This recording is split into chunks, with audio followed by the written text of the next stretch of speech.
Bonjour.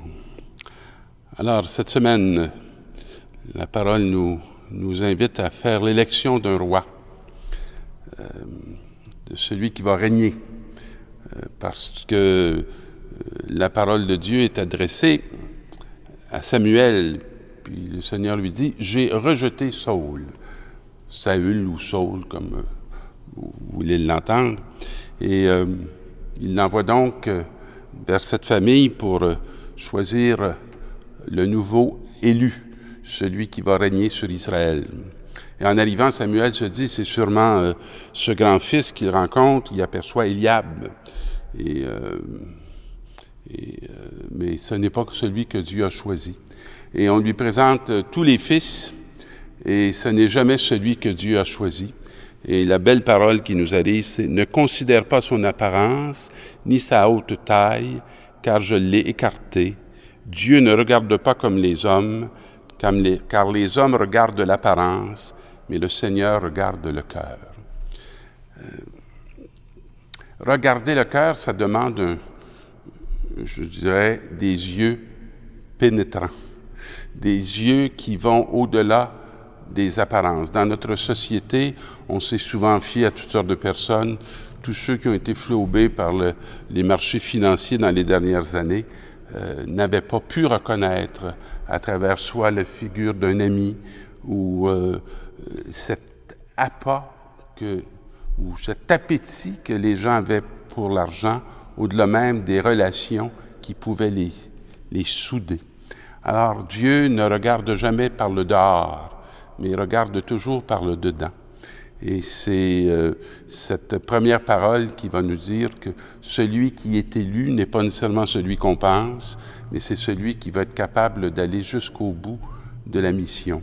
Et on sait très bien que le roi David, qui va être choisi, avait de grandes limites et de grands péchés que ne nous cachera pas tout le récit de la Bible et qu'on peut découvrir dans la lecture de ce personnage, mais on sera toujours attentif à voir que David finit toujours par reconnaître son péché et de demander au Seigneur de faire de lui un roi qui sera le juste pour son peuple. Il s'appuie sur cette alliance, cette relation qui lui est proposée par le Seigneur de l'univers. Dans la deuxième lecture, on nous dit « Vous étiez dans les ténèbres et maintenant vous êtes dans la lumière. » Et j'aime beaucoup tant qu'on dit « Ne prenez pas part aux activités des ténèbres, elles ne produisent rien de bon. Démasquez-les. » C'est encore un appel à avoir un regard juste, de ne pas se laisser tromper et d'être capable de démasquer ce qui fait qu'on ne fera rien de bon. Et c'est des défis, je dirais, tant dans nos réalités parentales que nos réalités sacerdotales ou nos réalités sociales. On est appelé par vocation comme chrétien à faire ce qui est bon. Cela est juste et bon. Et pour être capable de le réaliser, il faut être capable de démasquer. Et nous avons ce très long texte de l'aveugle-né, qui est une catéchèse extraordinaire sur la foi, avec des questions fort pertinentes. Et c'est en sortant du temple. Déjà, pour moi, c'est une indication en sortant du temple. On sait très bien qu'un jour, les chrétiens vont sortir du temple, des synagogues, et vont bâtir des nouveaux temples. On est présentement dans un de ces temples, mais le temple de Dieu, c'est pas les pierres, c'est les pierres vivantes. Alors, c'est l'être de l'homme, c'est l'être de la femme, hein, c'est le cœur de l'humanité. C'est là qu'on trouve le temple de Dieu.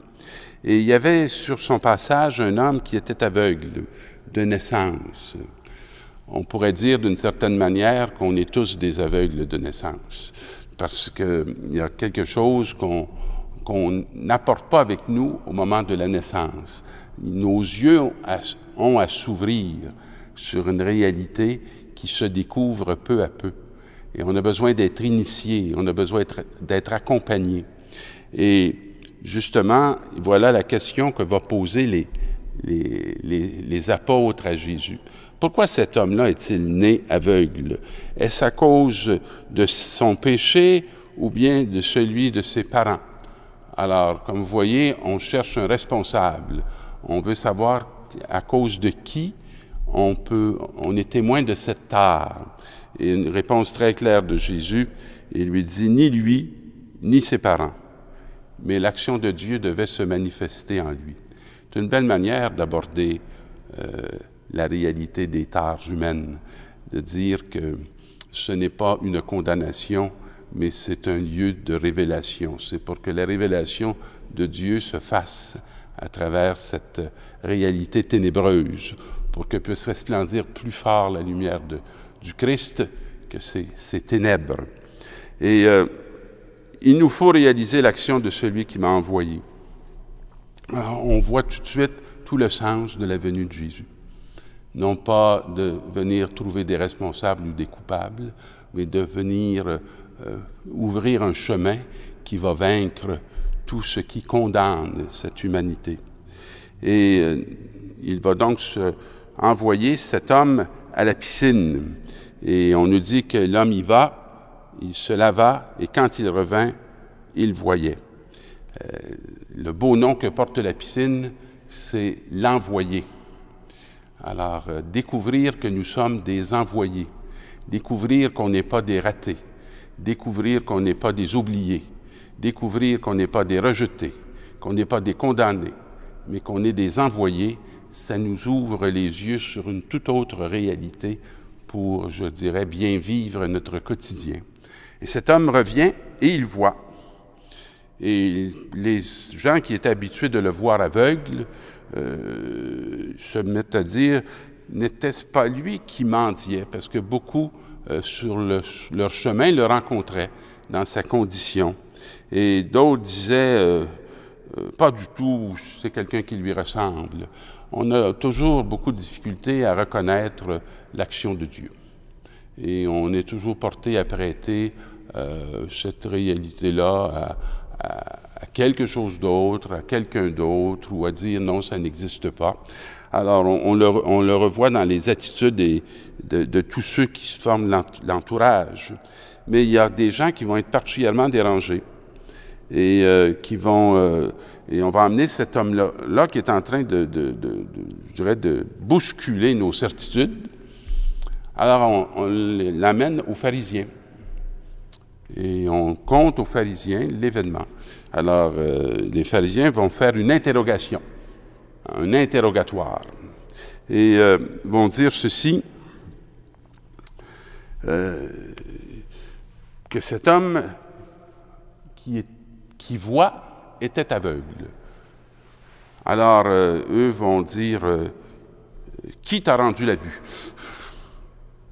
Et comme cette vision lui a été rendue le jour du sabbat, et qu'eux, ils font toujours primer leur loi sur la vie, ils vont lui dire que cet homme-là ne peut pas être le Messie, ne peut pas être le signe de l'amour et de la présence de Dieu.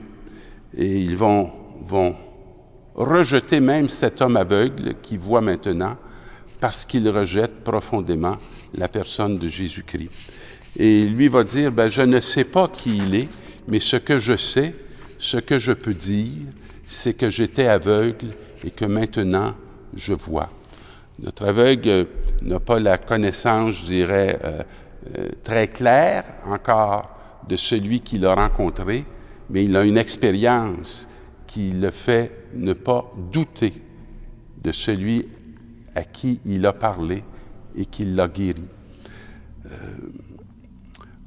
Je pense que cette parole qui va nous mettre en présence aussi des parents qui ne voudront pas affirmer leur foi par peur d'être rejetés, nous remet probablement dans ce contexte d'une société comme la nôtre, où parfois on aime mieux taire notre foi par crainte d'être jugé, condamné et mis à l'écart.